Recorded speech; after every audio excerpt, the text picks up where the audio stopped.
Welcome to Kitchen Q&A, the show where I answer your questions about Amazon, e-commerce, business, success, motivation, and anything else that appears in my inbox.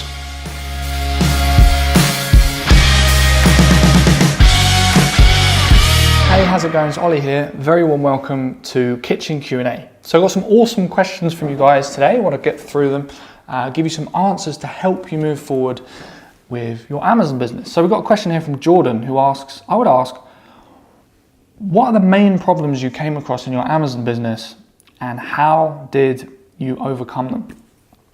Man, that's a really, really good question. As my business evolved, like each stage of my business, I was presented with a different type of problem. So in the beginning, the biggest problem was, how do I find products that are going to sell? And specifically, how do I find retail arbitrage products that are going to sell? And how do I find more and more and more of them? That was kind of the problem in the beginning. The way I overcame that was just being super consistent, finding as much stock as I could and just scanning everything. Then it evolved to doing online arbitrage, kind of doing it remotely from a laptop. And then the problem became, well, how do I systemize this and increase my volume? And the way I dealt with that problem was by hiring virtual assistants.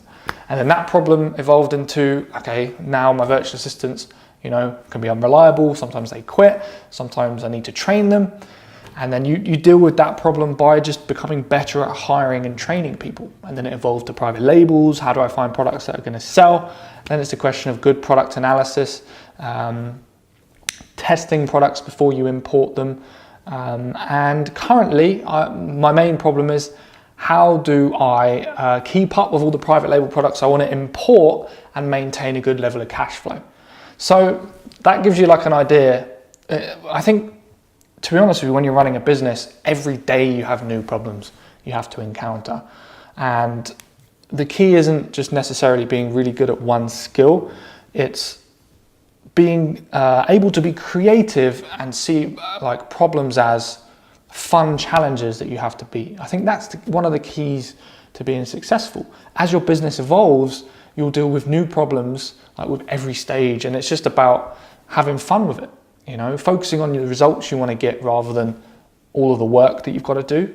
And then the problems aren't problems anymore, they're just challenges that you have to overcome.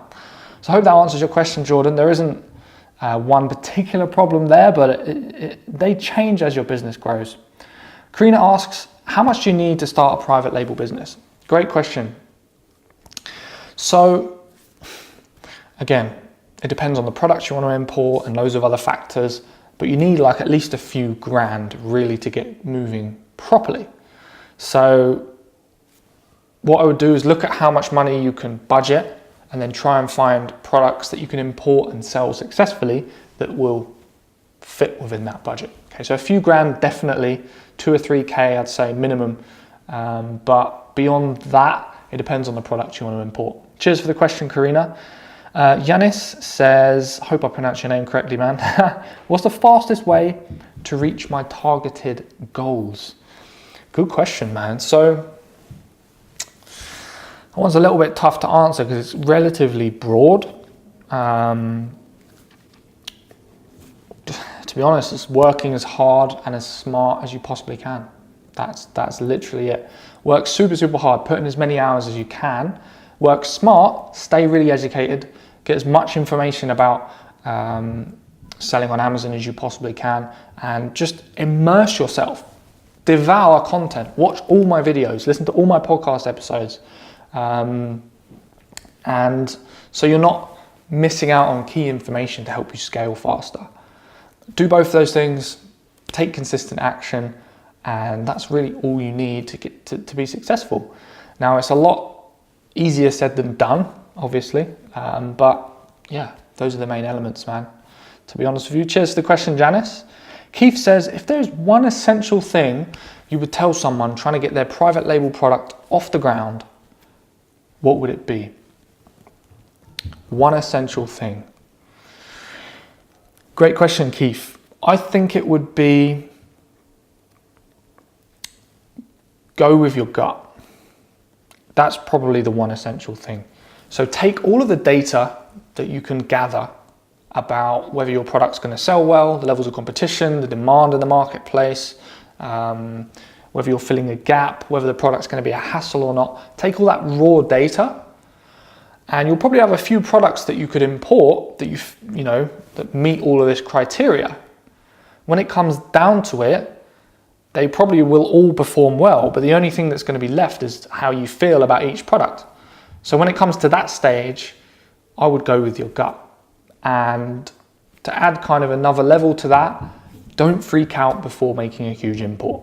Like, one of the biggest barriers new private label sellers face is they're okay with doing the product research because it's all theory, it's spreadsheets, it's not that difficult.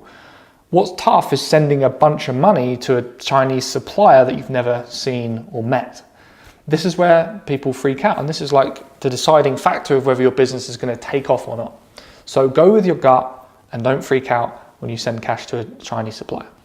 Those are the two main things. Awesome. Cheers for the question, Keith. All right, guys, thanks so much for asking questions. Keep them coming. If you've got questions for Kitchen Q&A, put them in the comments below. Send them to my inbox. I'll put my email in the description.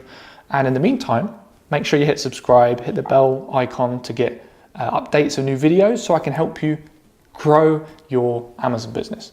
Cheers for watching, and I'll catch you in the next video.